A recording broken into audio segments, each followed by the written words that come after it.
Capítulo 4. Me comprometo a servir. ¿Recuerdas a Ana, a quien mencioné en la introducción? Es la madre sola con 3 hijos. Hace poco, se unió a la Iglesia Manantial de Vida, después de varios años de estar alejada de la iglesia local. Aunque el divorcio precipitó su partida de la Iglesia Resurrección, hubo otro factor importante en juego. Para resumir, se había cansado de ser una cristiana egoísta. Aunque no se daba cuenta de su actitud en la Iglesia Resurrección, sí ha notado la diferencia positiva desde que se convirtió en miembro de la Iglesia Manantial de Vida. Las personas eran diferentes en la nueva iglesia. No era una iglesia perfecta, pero era un lugar de gozo y servicio. Mejor todavía, pensó, era una iglesia alegre gracias a que los miembros se servían unos a otros. Hace un tiempo, Ana le contó a Raquel, su vecina y amiga, lo que pensaba. ¿Sabes, Raquel? Comenzó, he tratado de descubrir la diferencia entre las dos iglesias. Cuando asistía a Resurrección, era como comer postre todo el tiempo. Durante un periodo, lo disfrutas, pero después, terminas enfermándote por comer tanto. Anhelas la verdadera comida. Siguió diciendo, como en Resurrección formaba parte del grupo selecto, aprendí a esperar y a exigir cosas. La iglesia giraba alrededor de mí. Francamente, me cansé de ser tan egoísta. El cambio que experimentó Ana no pasó inadvertido, ni para ella ni para los demás. Me produce tanta alegría servir a otros, expresó. Así es la mayoría de las personas que asiste a mi iglesia. No servimos en el ministerio por cumplir con pautas legalistas. Servimos porque el gozo nos motiva a hacerlo. Antes, para Ana, era un suplicio ir a la iglesia los domingos. Ahora, se despierta con anticipación el día de la reunión. Además, participa de un grupo pequeño y al menos de un ministerio a corto plazo todos los años. Sirve en áreas que la motivan, en lugar de hacerlo porque alguien la manipuló para hacerla sentir culpable. Todos los miembros de la Iglesia Manantial de Vida son así. Se sacrifican. Son serviciales. En general, dicen, me comprometo, cuando se presenta una oportunidad de ministrar. ¿Qué haría Jesús? Una lectura rápida del Nuevo Testamento te dará una respuesta sencilla a esa pregunta. Concéntrate en la escena de Jesús y sus discípulos.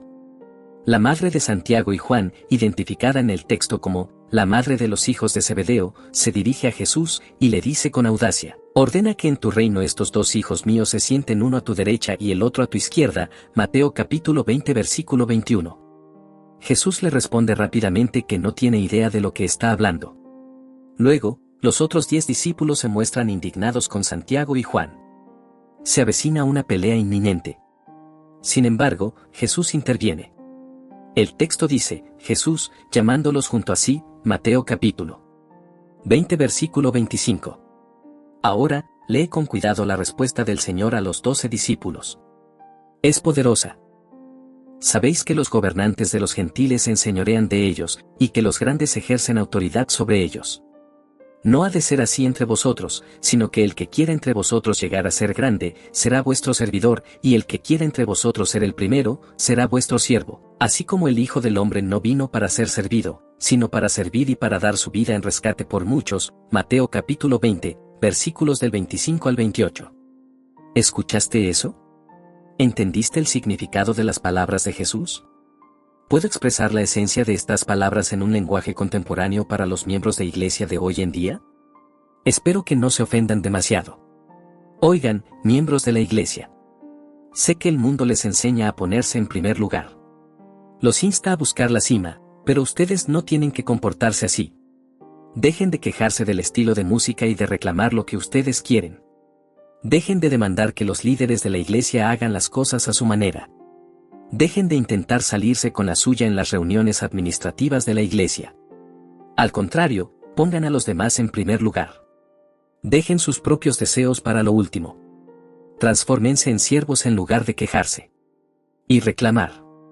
Luego, Jesús se mostró como ejemplo de servicio.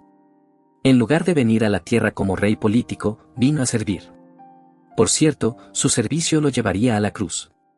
Jesús se hizo pecado. Se hizo cargo de nuestro pecado.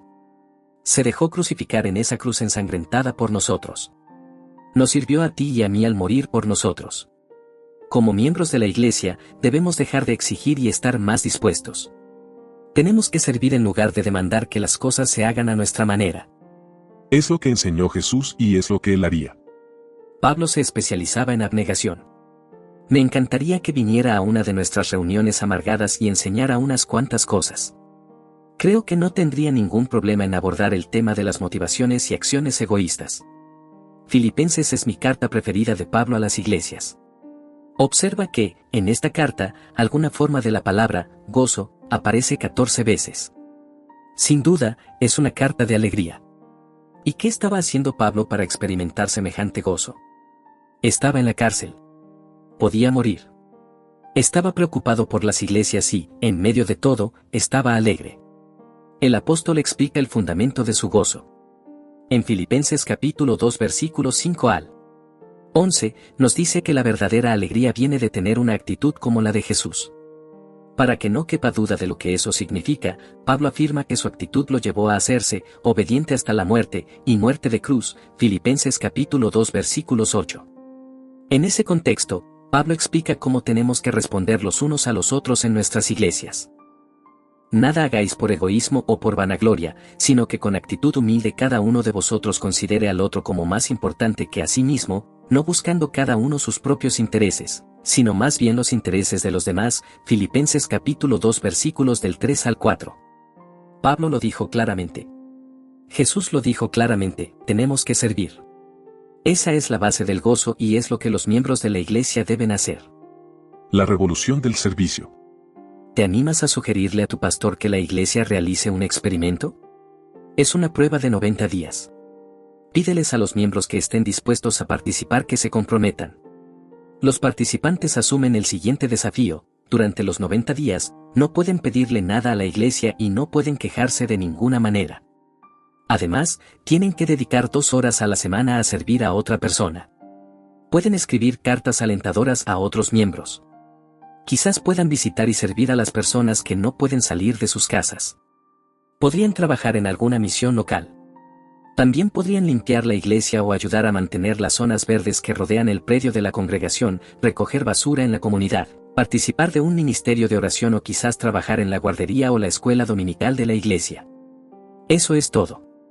Durante 90 días, los miembros de la iglesia se comprometen a servir y a concentrarse en los demás. Tienen que dejar a un lado la negatividad y las quejas. Es evidente que ninguna iglesia logrará que todos se comprometan a hacerlo, pero supongamos que consiguen que 100 personas asuman el desafío de los 90 días. La congregación tendría 100 personas que se abstendrían de quejarse y de expresar negatividad, y habría miembros que servirían a otros durante 2.600 horas, en ese periodo de 90 días.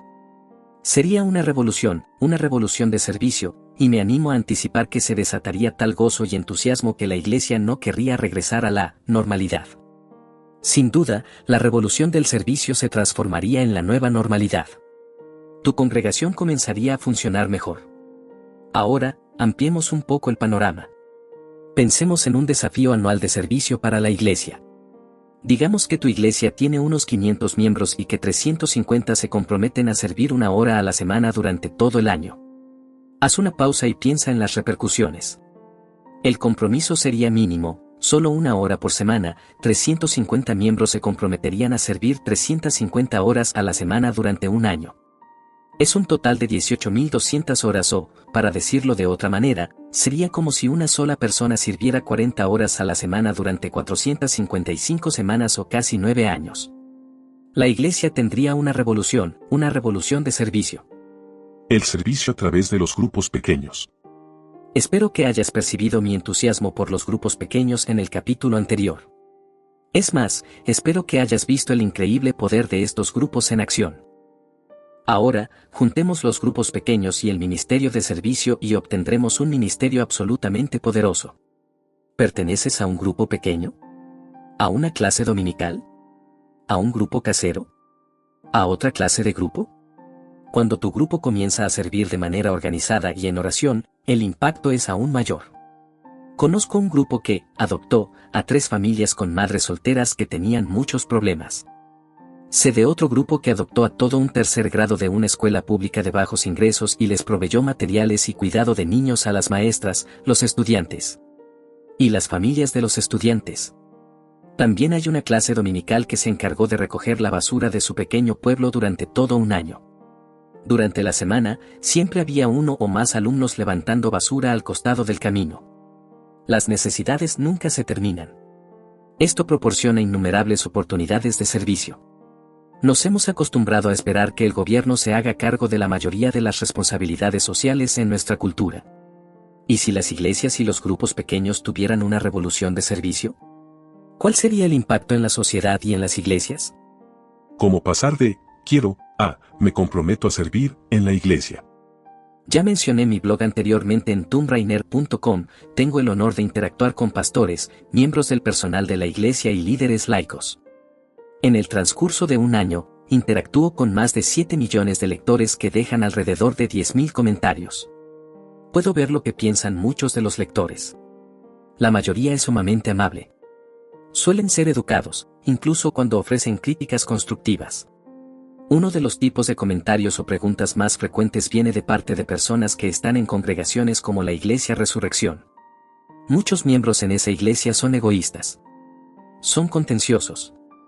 Les gusta salirse con la suya. Para ellos, la iglesia es como un club social. Pagué lo que me correspondía, así que sírvanme. Para mí, la pregunta que surge es la siguiente: ¿cómo puedo ser un miembro saludable y servicial en una iglesia donde los demás están constantemente mirando hacia adentro? Mi respuesta tiene dos opciones. En primer lugar, a veces, es necesario abandonar la congregación. Como regla general, no me gusta eso de ir, saltando, de iglesia en iglesia, pero esto suele suceder cuando una persona no escucha lo que quiere escuchar en la congregación. En otras palabras, la motivación de irse suele ser egoísta en lugar de servicial. Sin embargo, si nuestro objetivo es estar en un lugar donde podamos servir con alegría, quizás sea hora de irnos. Presta atención a la segunda opción, que es más beneficiosa. Quédate donde estás y transfórmate en un ejemplo de servicio cristiano. Una mujer me contó cómo cambió su actitud cuando comenzó a dar algunos pasos intencionales a fin de servir. Primero, se comprometió a dejar de criticar o juzgar todo lo que sucedía en la iglesia.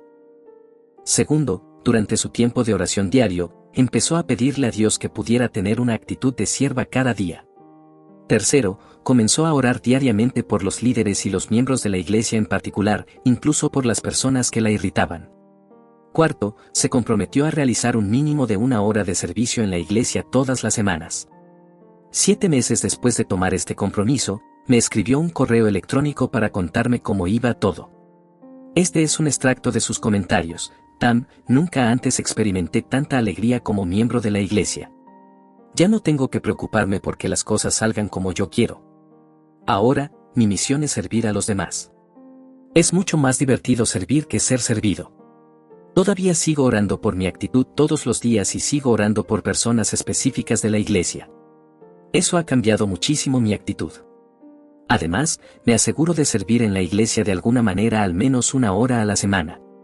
Me ofrecí para ayudar en la guardería una vez al mes. También, me comprometí para participar del ministerio de visita a los que no pueden salir de su casa y visito al menos a 3 personas por mes. Sin duda, he aprendido en acción lo que quiso decir Jesús al expresar que los últimos serían los primeros. Estoy última en el sentido de que sirvo a otros en lugar de a mí misma. Pero estoy primera porque recibo un gozo increíble que viene directamente de Jesús. Sus últimas 2 frases fueron poderosas y conmovedoras: quisiera haber hecho este esfuerzo hace años. De verdad, he aprendido a experimentar el gozo de Cristo a través del servicio. Ya es hora. En muchas iglesias, ha habido un cambio lento pero perceptible. Nos hemos aislado en caparazones egoístas y hemos hecho que la iglesia gire a nuestro alrededor. Ya es hora de un cambio. Necesitamos un cambio que no venga de una burocracia denominacional o un programa que funcione instantáneamente. Es hora de que los miembros de la iglesia dejen de criticar los detalles de la congregación y descubran las necesidades que pueden suplir y las heridas que pueden sanar.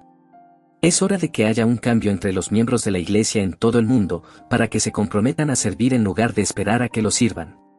¿Será una revolución? ¿Te unirás a nosotros?